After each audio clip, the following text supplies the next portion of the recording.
On Thursday, Russia has said that nuclear-capable strategic bombers have been sent to fly over the Pacific Ocean and East China Sea in a pre-arranged flight mission. Russia's defense ministry said that the jets flew over neutral waters and were accompanied by an early warning and control aircraft.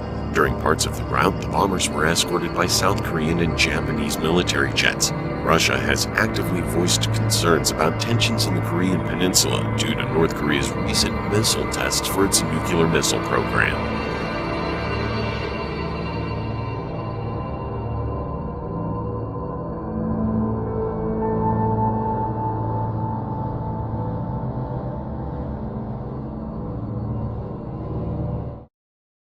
As far as nuclear is concerned, this country, us, we need a shield because Russia's unstable, a strategic North Korea's defense unstable. initiative. We need a missile defense shield. And if we don't have one, and if we don't start developing, and now, people used to criticize Reagan. The fact is now it's very developable. And we need a shield.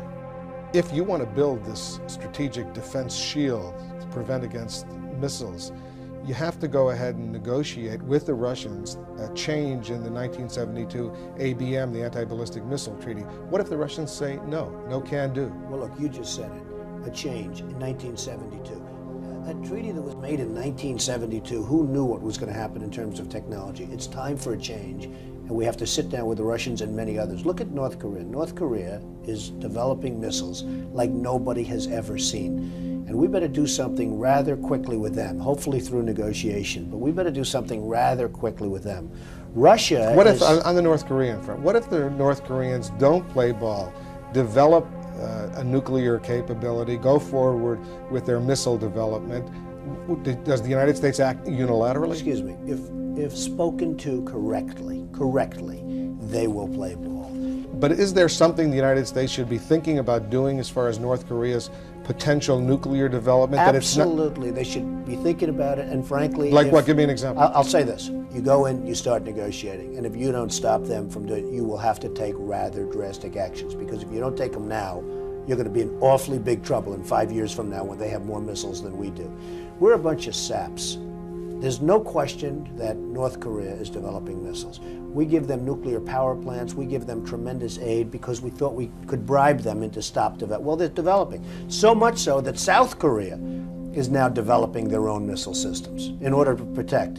And I'm really not sure I can blame them.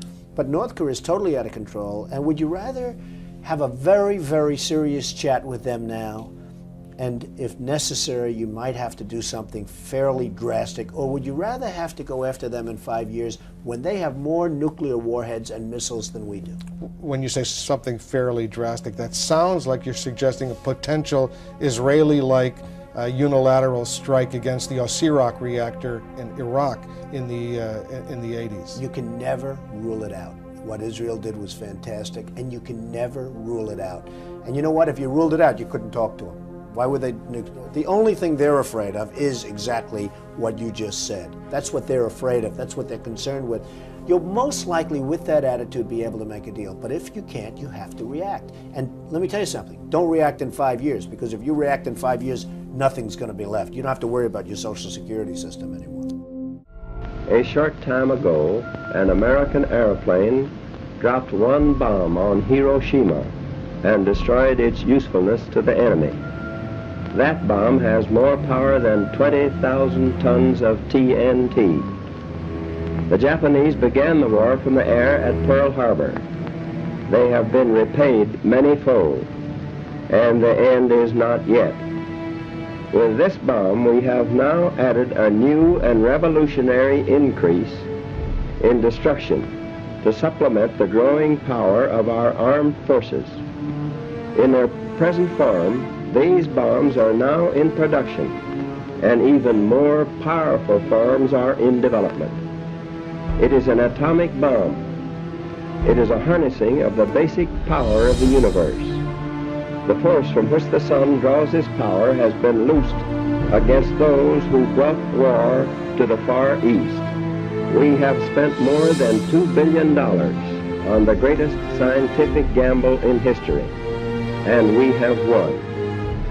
But the greatest marvel is not the size of the enterprise, its secrecy, or its cost. but the achievement of scientific brains in making it work.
North Korea, very quickly, we don't have much time, but how soon before they have another test, either of a nuclear bomb or an ICBM?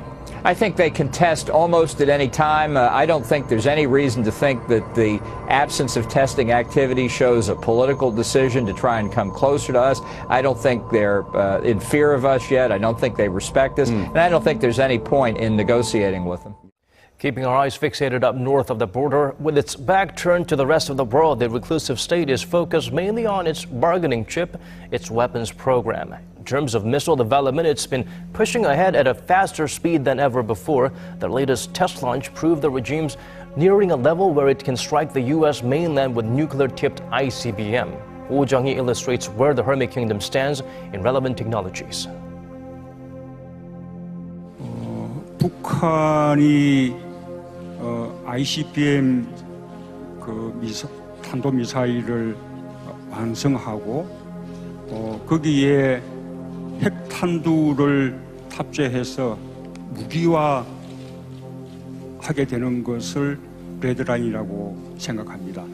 지금 북한이 점점 그 레드라인의 임계치에 다가가고 있다고 생각합니다. During the decades-old tug-of-war with North Korea, the general understanding of North Korea crossing the line has been the regime being able to strike the continental United States with a nuclear-tipped ICBM. How one arrives at that assessment is complicated, but the North's second ICBM test in late July did suggest that it might be possible.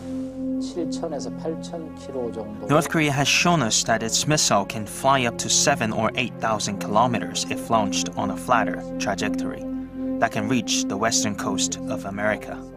Pyongyang's final destination is Washington, the center of the U.S. mainland. To make that happen, there are two crucial technologies Pyongyang needs to develop. First, having a light enough nuclear warhead or strong enough engine to reach long-distance targets. And second, having the missile successfully re-enter the atmosphere. How far has North Korea come in these two technologies, and what's the international community's assessment? To increase the missile's airborne distance, the nuclear warhead has to be as small and light as possible. According to the US-based Washington Post, a confidential US Defense Intelligence Agency analysis early this month suggested that Pyongyang has produced a miniaturized nuclear warhead. Japan's defense white paper also wrote the North may have miniaturized nuclear warheads. The ideal weight of a nuclear warhead designed for an ICBM is generally seen to be around the 500 kilogram range. But even if the warhead isn't at the ideal weight, experts say if the engine's strong enough, Pyongyang's missile can reach long-distance targets. 북한이 지금 가지고 있는 엔진으로 미국까지 실어. If the North can fire its missile to the US with its current engine, that means the North has lightened its warhead enough. I've conducted a virtual simulation after the recent launches. The North's missile can carry a 700-kilogram nuclear warhead to the US with the engine it has now.